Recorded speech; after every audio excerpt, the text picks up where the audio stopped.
Good evening, everyone, and thank you for tuning in. My name is Megan Filbert, and I'm with Practical Farmers of Iowa. Accompanying me behind the scenes and providing technical support is Celise Christie. We will shortly be broadcasting live with Randall Voss in New Sharon, Iowa, but first, just like an old movie, we'll roll the credits. We'd like to thank our partners and major sponsors for their support of our virtual field day season. This field day is put on in partnership with the Iowa Sheep Industry Association. We thank them very much for partnering with us on this field day. I'd also like to thank our Level A sponsors and our Level B sponsors for helping make 60 virtual events this summer and fall possible. And guess what? You can attend all of them free of charge, thanks to our sponsors and partners. Practical Farmers of Iowa is a community of over 4,200 members committed to building resilient farms and communities. We are a farmer-led nonprofit based out of Ames, Iowa. We specialize in farmer-to-farmer knowledge sharing and farmer-led research. Learn more about us and access our vast collection of resources at practicalfarmers.org. This virtual field day will run until 7:45 p.m. If you have questions during the field day, please type them into the comment box. You are also welcome to provide any feedback in the comment box as well. All right, let's get to it. We will go live now to Randall. Take it away. All right, welcome everyone. Thanks for joining us.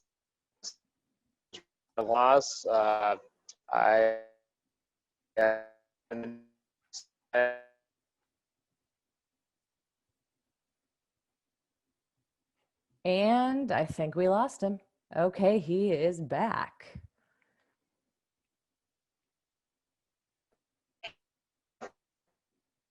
Good now. Hey, Randall. Yeah, we can hear you. I would recommend just keeping your video off for now. Okay. All right. As Megan said, Randall, and I live near New Sharon. My family and I have a day job. It's a time venture for us, and Iowa Sheep, and we're trying to do a few sheep events to promote production in the state. We really believe that an opportunity for people involved with animal agriculture, and there's a lot of ways to raise sheep. Talk about my system. I don't think it's been too unique. There's quite a few people doing it. Hey, Randall, you're still coming. Hey, Randall, you're still coming in pretty choppy. I'm curious if you could go maybe to the house during this part of the presentation where you get better service. Yeah. Bear with us while we work through this connectivity issue.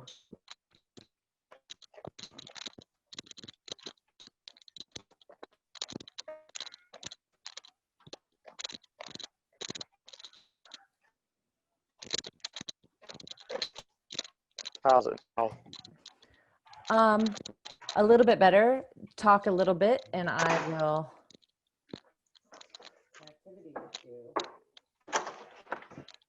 Okay, so I'm in my house now. Is that working better? It is working better. Okay, yeah, so I'll just start talking about system.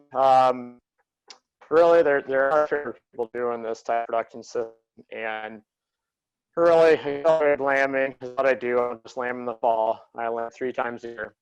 And essentially, there's 2 groups of sheep that lamb every 8 months. So the ones that are lambing right now in the fall, previously lambed this January, February, and after their lambs are weaned here in a couple months, they'll be bred to lamb in spring.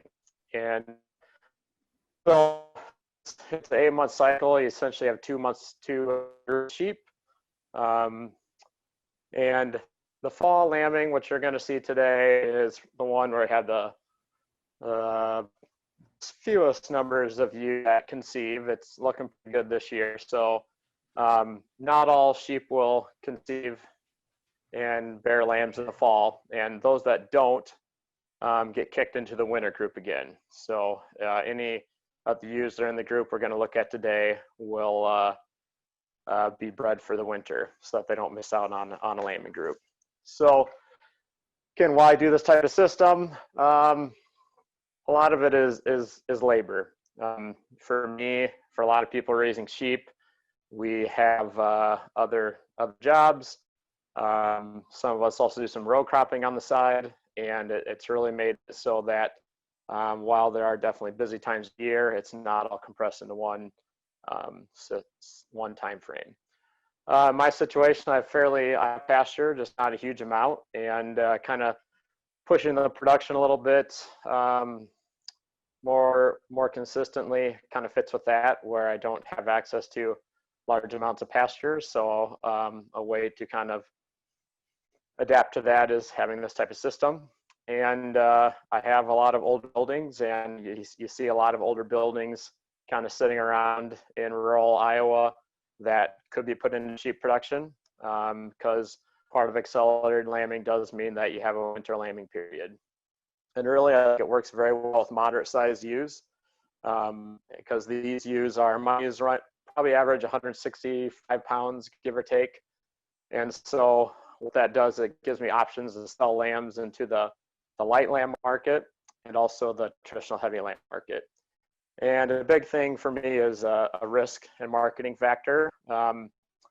Since we have lambs on hand many different times of the year, we have many options of when to sell and at what weight to sell them. And just one example of that is this past late spring, early summer, a lot of the heavy lamb market got hit pretty hard with the effect of COVID, but the light lamb market stayed pretty steady. So I could shift some of my lambs to that lamb market instead of getting lower prices for the heavy lamb market, and that helps with some cash flow. So the basis of accelerated lambing system, the way I do it, and I lamb in the winter, January, February. Then my next group is in the spring, generally late May, and then in the fall. And I lamb in early October is generally when I lamb. And really the big thing with it is making sure that if your ewes are going to be able to conceive out of season, which lambing in the fall is out of season, they have to be in very good condition. So that's a little bit of a paradigm shift for some folks, making sure their ewes are in really good condition. So most of my sheep are on pasture when they're dry up to about the second trimester, or on row crop fields. So I'll run them on corn stalks with supplementation and so forth. So I try and have them outside during those times. And then once they're 4 to 6 weeks from lambing, I bring them inside, get them adapted to their ration, and all my lambs are fed out in sheds, and the only time they see pasture is if they're replacement ewe lambs, just because I have limited access, and I have to cross some creeks and roads to get all of it, so it's a bit of a challenge to do that. Basic feed base is corn, soil, Ddgs is a lot of what I feed my ewes, and then limit feed hay. Hay gets real expensive if they have unlimited access. There's a lot of waste involved, so I limit feed hay to my ewes, and my lamb are fed out in a similar situation. So if you take a look at this picture coming up here, it's a picture of these ewes that we're going to see here in a little bit, are the same ewes that birthed in late January or February. And you can kind of see on the rump, they got some condition on. For some people, it might have a little too much condition, but they're going to have to lamb here in a few weeks from this picture, and then breed again in April, May. They really need that good condition to be able to cycle and lamb out of season. So a big thing is where do you sell your sheep? Where do you sell lamb? And I'll just where I have sold my lambs. Sale barn option. I Cologne sale barn and time to time Colfax. Generally, my light lambs will go to those outlets. Sometimes the heavy lambs will too, depending on how they're going. And they're Superior Farms has a buying station in Bloomfield, about an hour from where I live. So Fabia's Creek Lamb is buying for Superior, and they only deal with lambs. When I say heavy lambs, we're talking 120 to 150 pounds. And so I will sometimes take my lambs there as well. And it depends on, what the market is doing, available time, and so forth. And for me, my winter lambs half go to a lightweight market, generally around 80 pounds. It's kind of where I see the best profit potential, generally is 80 pounds for Easter and various other holidays. And from my winter lambing, about another half get fed out to that heavy market and are sold in early summer typically. Spring lambing, most of those are kind of hitting at a time of year where the prices are a little bit lower, and most of those fed out to the heavy market. Though this year, the light lamb market has been pretty strong, but the heavy lamb market has kind of come back this year. Some have been sent to the light lamb market just because of price breakdown, and almost all new lambs pull from the spring group. For a couple reasons. Number one, if you was going to lamb in the spring for me, that means she also lambed last fall. So I'm trying to select for ewes that have bred out of season and lambed out of season. And so those spring-born ewe lambs, for a ewe to lamb here in spring means she have lambed the fall prior. My fall lambs I sell to the light lamb market at around 80 pounds. And I don't have too many replacements from that group just because it's a high value time of year to sell lambs. And a lot of times a ewe at 12 months old when she's born in the fall may or may not lamb the following fall. She'll probably be likely lamb in the winter. So you have to hold on to her a little bit longer generally before she'll actually lamb. So the Hey, next Randall. part, yep. Hey, Randall, can I stop you for a second? You're still coming in somewhat choppy, and I don't know if you can stand in a better area or not, or even switch over to Wi-Fi. I am on Wi-Fi. Okay. Can you switch over to your cellular? I will try.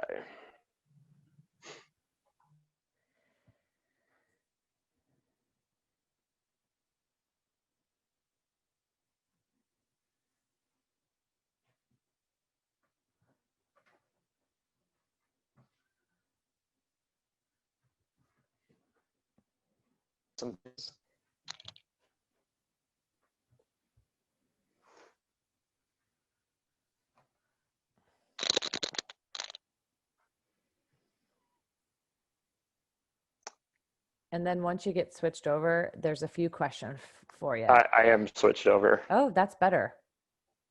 Yep.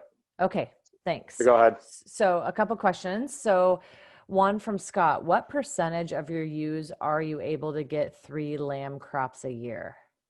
Well, they don't, they lamb 3 times in 2 years. So it's not, each ewe doesn't lamb 3 times in 1 year. But this fall, my fall lambing generally ranges from, the lowest I had was about 65% of the ewes bred for fall, and the highest was upper 80%. So generally 2/3 to 80% of the ewes that I have will lamb in the fall. And for my other lambings, it's above 90%. It should be 95 plus, but it's been in the 90% range. So at best, if a ewe follows a system, she'll lamb 3 times in 2 years, not ever 3 times in 1 year. Right. But since it's an 8-month cycle, there's 3 lambings in 1 year, but it's from 2 separate groups of sheep. Thanks for that clarification. Also, this next question, I believe you're going to get to it, but Scott's asking, do you use cedars to help them cycle out of season?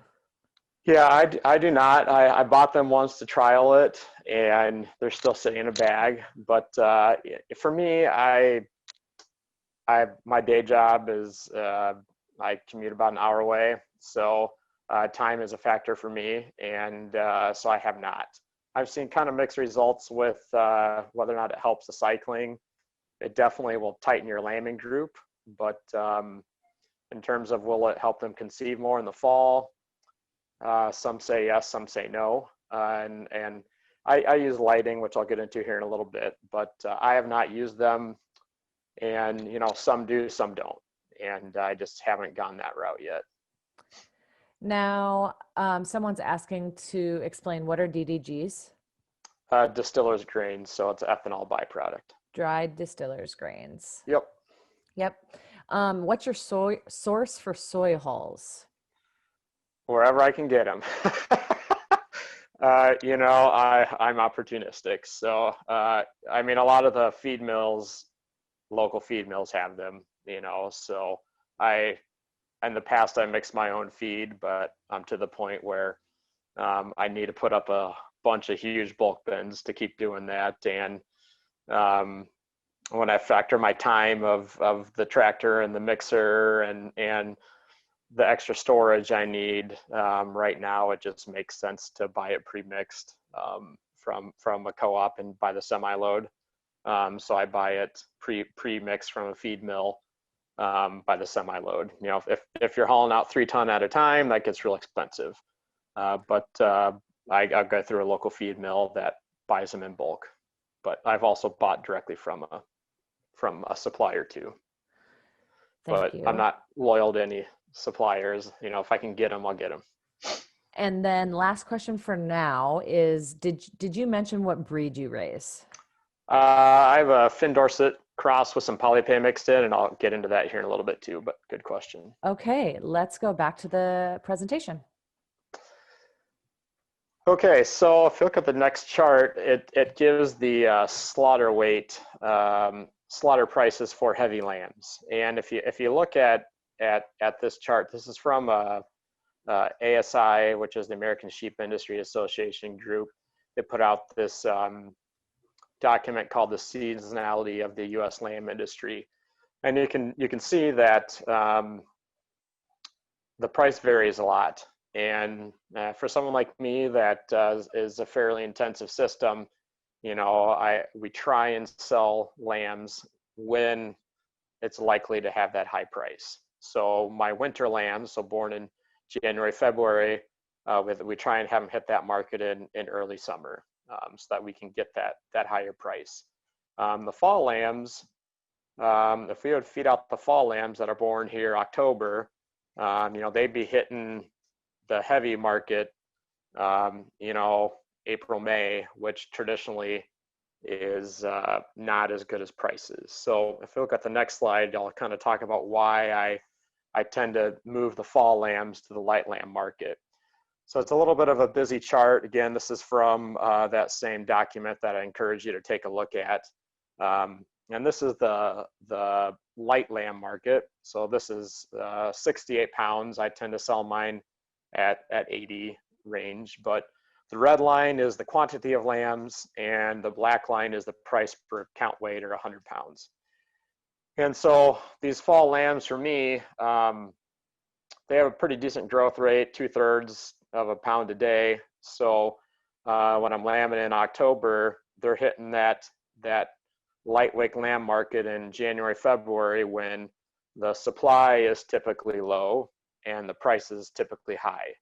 And it does not always make sense to feed my fall lambs out if you have access to these types of markets, which central Iowa, we do have access to these markets, and most of those lambs get shipped out east. So really, I think the accelerated lambing system, especially fall lambing, gives you a lot of options of what weight to sell your lambs at. Do you want to move on to the next one, please? So here's just how my lambs are raised. These are probably 60, 70 pounds. And I'll show you some economics I ran through. Again, these are just one example, but for me, you can get a high price per pound for these 60-pound lambs, but since you don't have as much weight on them, the price per head doesn't come out as positive as maybe feeding them out a little bit longer for me. Again, it depends on your system and so forth. So on the next slide, I kind of ran through some economics. There's a spreadsheet called Profit Calculator for American Lamb Production, and I pulled out some of the document from that and kind of made my own spreadsheet. And essentially what this is looking at, if we just look at the left-hand side, is the lamb weight that you're selling it at. The price per pound of that lamb is just an average of January and February of 2020, so it's only 1 year. And we got our total cost to raise that lamb, and then I got my return to labor and profit there. And if you kind of look at the one shaded gray, for me, the highest price per head for this fall lambing group is typically that 80-pound range. Now, last year, these 90 and 100-pound lambs maintained a pretty high price. Some years, those 90 to 100-pound lambs are below $2. But the way I kind of look at it is I have an opportunity there, and I don't have to feed them longer. I have less risk. And so that's why I tend to market these fall lambs at this lighter weight, because it gives me flexibility. And if I had to hold these lambs longer, on average, the price goes down. And if you look at the next slide, what I kind of built in is just assuming that if I fed these lambs out to 120, 130 pounds, so holding on to a few months longer, they're going to be hitting that general lower lamb price. So I just put $100.50 per pound, and you can see your profit goes down quite a bit per head. And if you start factoring in death loss, that's without any extra death loss, which obviously no one hopes that they have that, but accidents happen. You have higher risk. So to me, it really makes sense to sell these lambs in that 80, 90-pound range, because the price per head is good, because you have enough pounds, and the price per pound is positive. So again, these are just examples I ran through. You're going to have to run through your own numbers to see what makes sense for you. Hey, Randall, we do have a question on where are you pulling this information from? So these are just from the USDA reports. And so I think these are from Kelowna, actually. So that's just an example, but the USDA generally has a livestock reporting report for all the larger sale barns. So the Sioux Falls sale barn has these numbers. In South Dakota, the only one in Iowa that reports is Kelowna. There's New Holland and Pennsylvania, but that's too long to ship. So that's where I pulled those numbers from. And it's just a 1 year. So every year is different. I just pulled from 2020. Thanks. I'll chat a link in the box of where you can find that Kelowna report. All right, Randall, now we're on the issue slide. Yep. So what are the issues if you're going to consider this spring breeding? I mean, you got to have sheep that have the potential. Like I mentioned, my sheep are primarily Finn Dorset. I've added some polypay into the mix to kind of up my size a little bit, because my ewe size was, more that 160-pound range, and so my heavy lambs were not finishing out as much as I'd like them. So my flock is primarily half Finn, half Dorset, or quarter Finn, quarter Dorset, half polypay. Romanoff would do fine too for spring breeding, and they're very prolific at that. Some of the hair breeds work pretty good, but if you really want to get serious about this, you have to have the right kind of sheep. And so instead of using cedars, what I do, and there's been some protocols looked at in Quebec. They do a lot of out of season lambing in Quebec, Canada. My ewes, when they're in the lambing barn in January and February and about to mid-March, I leave the lights on 24/7.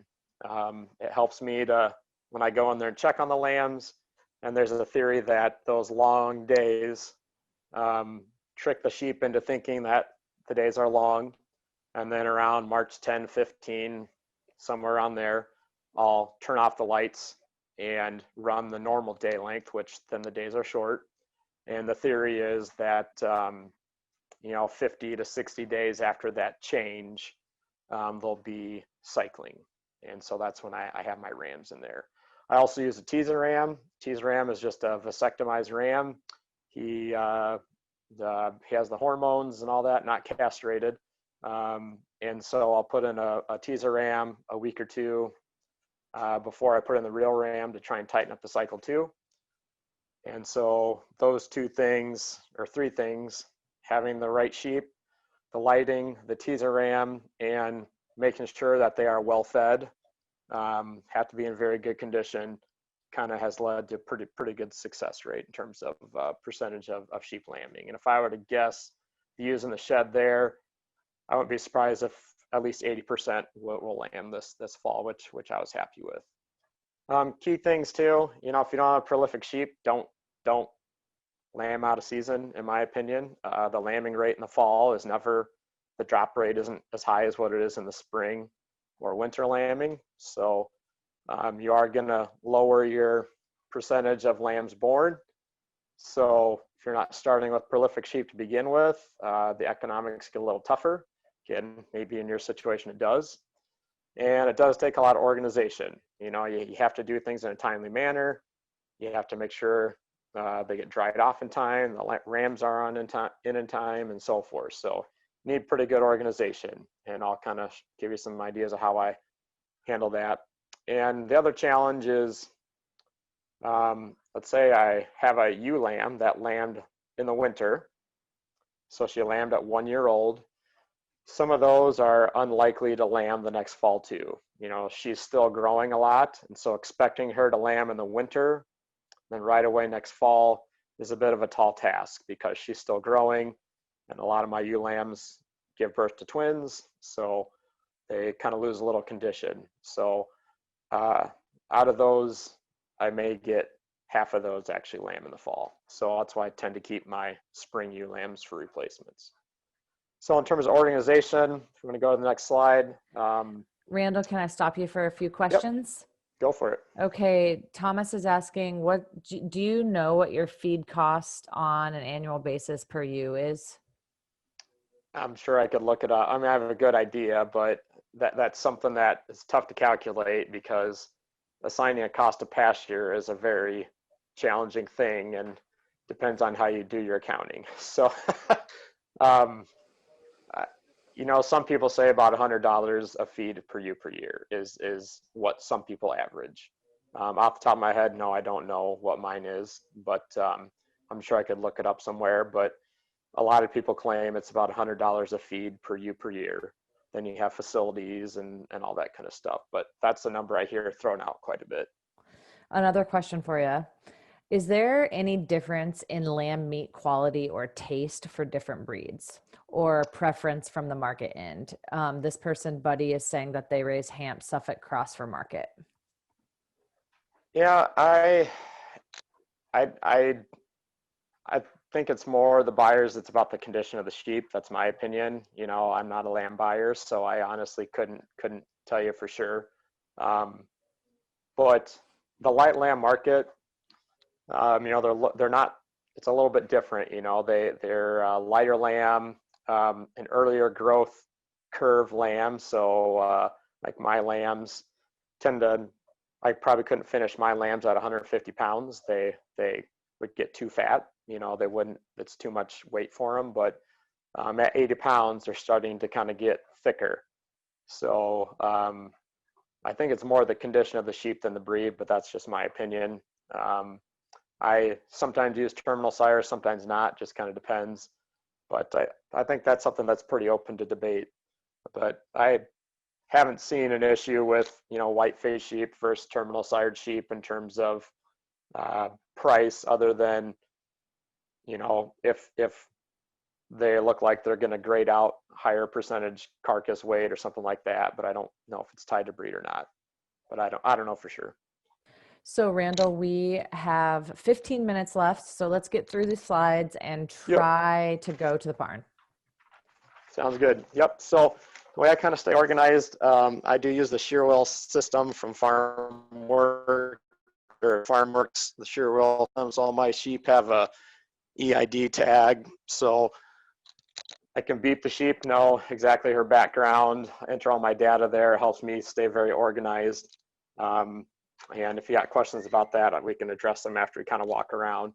But if you skip ahead to the last two photos, I'll give you kind of a bird's eye view of my shed that we're going to walk into, and I can kind of give you some resources to think about at the end. So in the shed, it's about 2,400 square feet. I got 85-ish ewes in there right now.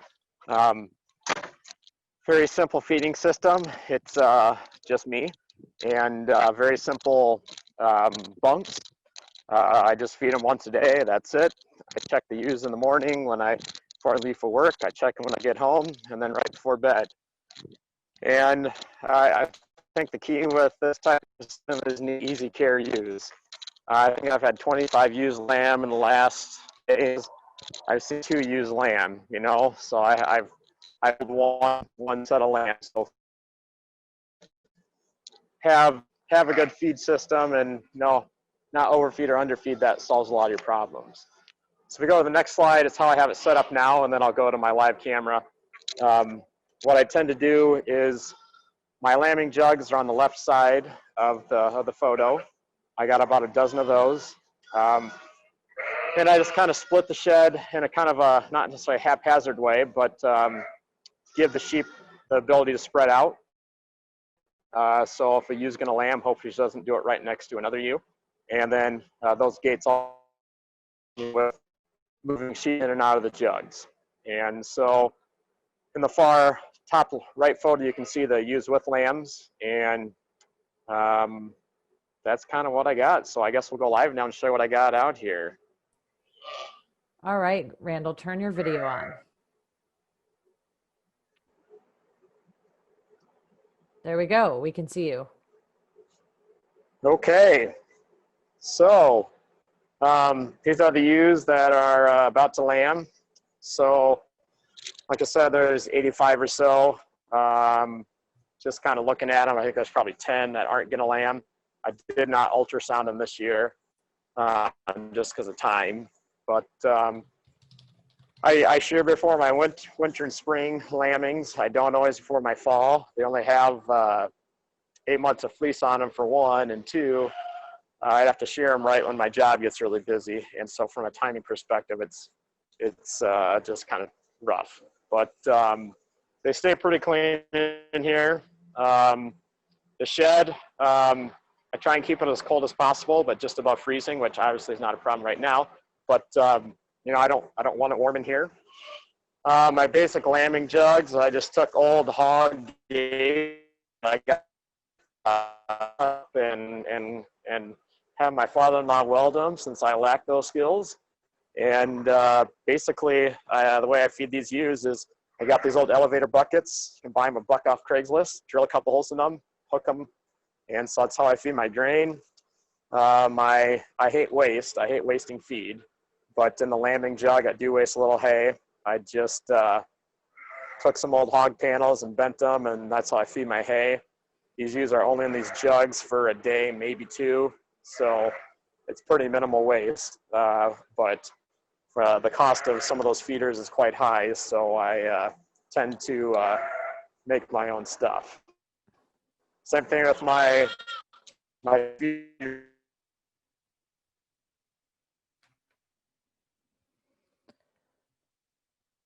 Randall, we can't quite hear you right now. It's a little choppy and you're not coming through.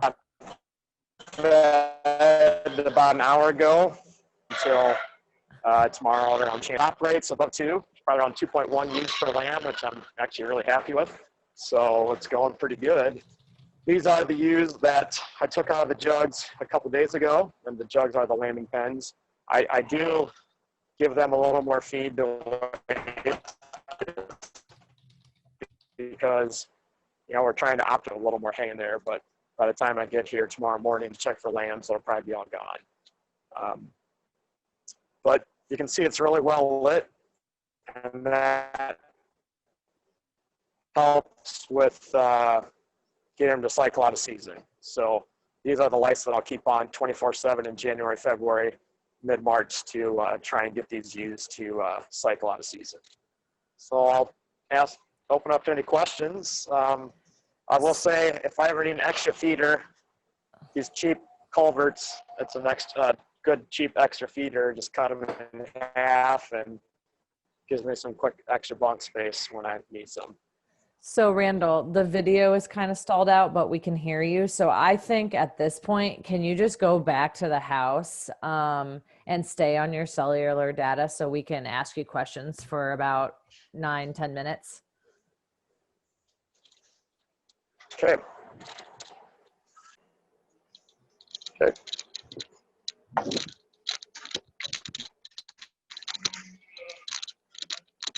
All right, folks. So sorry about that connection issue, but if you do have any more questions for Randall,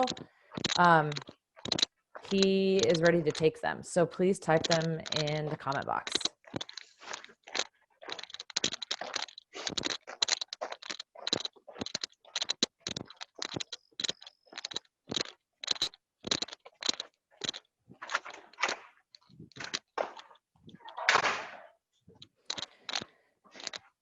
Well, Randall, as we wait for questions to come in, I have a question for you. Yep. Are you ever harvesting wool? Are you shearing? I used to shear my own flock, but I'm not good at it. And yeah, so they do get sheared. I'm not gonna, lie. It's not really my priority. My pastures have cockleburs in them, and it's just not my priority. And right now, commodity wool is not priced very good. So I kind of look at it as to get money out of my wool clip, which, I mean, you can definitely make money selling high quality wool. I'd have to spend a lot more time, and time is kind of the thing that I lack. So Sure. I don't really prioritize it. Hey, Randall, can you now try to put your video on now that you have a decent connection? Yep. And then I do have another question from James Waldice. Can the breeding system, this accelerated breeding system, work for an open pasture setup, or are multiple sheds required? Oh, I think it can work. The challenge is you're gonna have to lamb in the winter. So that's the challenge. Is if you're gonna do accelerated, you're gonna have to lamb in the winter at some point, and that's where I've lambed without insulated sheds for years. It's a little more stressful, but dropping lambs in Iowa in late January, early February without a shed is going to be pretty rough, in my opinion. But I mean, you could lamb in the fall without this. It's just you need to make sure your ewe base is really going to breed out of season, since you wouldn't have that lighting ability. But I do know several flocks that do accelerated lambing that their spring and fall lambings are outside, but that winter lambing kind of has to be inside. And my shed, I do have heat in it, but it hasn't run for 2 or 3 years. There's enough sheep in there to keep the shed warm, so there's really no heating cost. It's just insulation. We have another question here. What medications do you keep on hand for any lambing issues, and what type of issues do you see most often? I really I vaccinate, for CDT, usually 2 to 3 weeks before the start of lambing. That's about it. Not gonna lie. I had an abortion issue one year. Primarily that was toxoplasma, And so the sheep get fed decox, which is a coccidiostat, prior to lambing, also to try and clean up coccidiosis so the lambs don't get it.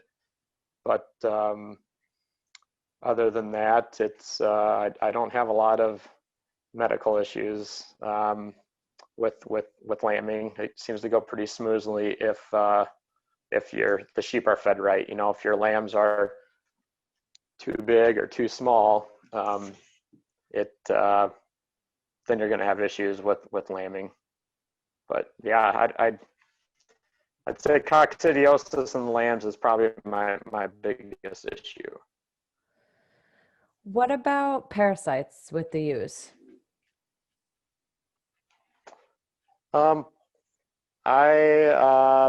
I rotate my sheep every 3-4 days in the pasture. So in all honesty, I haven't wormed yet this year. I probably will, but since I move my sheep quite often, I don't have a lot of parasite issues. So I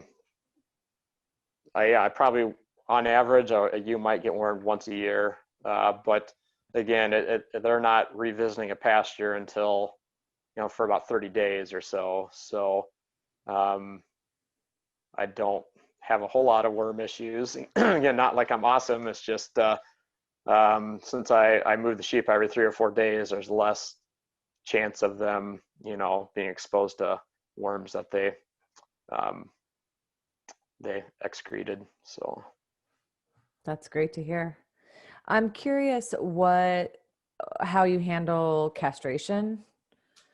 Do you yeah. do that day of? Do you wait a couple weeks? How does that work? Yeah, my fall lambs, I don't castrate at all. They're sold really before sexual maturity. So my fall lambs, I don't do any castration. The other groups I will castrate generally, especially the spring ones that I will feed out to that heavier weight. The winter ones, I typically castrate, but the fall ones I have not, and that's primarily just because they're going to be sold before that's an issue. But typically I do it when they're in the jug, just because it's easier to catch them. So I they're tagged, the tails are banded, castrated when I have time, which is usually a day that they're born or the day after they're born or what have you. And it's just simply because they're gonna have to get moved out of that jug here after a couple days or even a day. So there's no way to know who's who if you don't do it right away. It'll probably be better to maybe wait, but it's just a logistics issue. And Randall, I didn't see this from the pictures, but are you using spray paint or anything to, signify mothers use with their offspring, or? I do. My penmanship is horrible, so sometimes I just paint pretty patterns on them and try and guess where they are. But yeah, I do use spray paint. But then I can also use the tag where I can beep the tag and it will tell me who the mother is, and then I just got to find the mother. And I'll change when I do paint them. I'll change that paint every 10 days or so, the color wise, just so that if a lamb gets mixed up, then I have a greater chance of knowing where it belongs. But some years I don't paint them. It just usually I do paint them, but yeah, whether it's a number, fancy design, who knows? Just so it matches, right? Yeah, exactly. Randall, Janet is asking, what was that record keeping program you use called? It's the Shearwell system. It's FarmWorks is the program. They have an office now in the U.S. It's a UK-based company. So it's a Scion handheld that I've had it, I think, 5 years now, give or take. And again, for me, it just I can record the lamb's weight and rate of gain, and so I know if that lamb is starting to slow down on its rate of gain, it's time to sell it. It just helps me stay organized so that I know who belongs to who, what group of ewes in, and right away I know if I need a color or not. I'd love to have every sheep that was perfect and never had any issues, but the reality is we all have some sheep that have issues. And so it's in the end, it saved me quite a bit of money because right away I know the history of a ewe and whether or not she needs to be culled. There's no writing down the wrong number and having to, fumble through papers. So that's why I use it. And Randall, do you buy the EID tags through that program, or how does that work? Yeah, they come through the Shearwell company. They're like $1 each, but they're scrapie approved. So, if I remember correctly, I don't think the scrapie tags are free anymore. I think you had to pay around 75 cents for them. So these tags are also scrapie approved. So from a cost perspective, they're only, quarter to 35, 40 cents more than a regular tag. And so the only cost is really the handheld, but they last a long time. So Thanks for that explanation. So we are at time. And Randall, I would love for you to tell listeners again where they can find more information for the Iowa Sheep Industry Association. Yep. So first of all, I apologize for the internet issues. It didn't happen this way the other day, but yeah. So Iowa Sheep Industry Association, we're a group of about of producers, a wide range of sheep producers. We got a website in iowasheep.com, and if you want to learn more about accelerated lambing, if you Google Richard Earhart, he is at Michigan State University. He does a lot of talks about accelerated lambing, and you can find a whole host of different talks he's given that can give a lot more details than we were able to give today. So he's kind of a person that I look at a lot of his information to kind of formulate a plan. I have just put a link to the Michigan State information in the chat, and you can find Richard through that. And Randall, I want to thank you very much for taking time out of your evening to host us. We appreciate this, and you are a wealth of knowledge. So thank you very much, and good luck with your fall lambing season. Yep. Thanks, everyone. Thanks.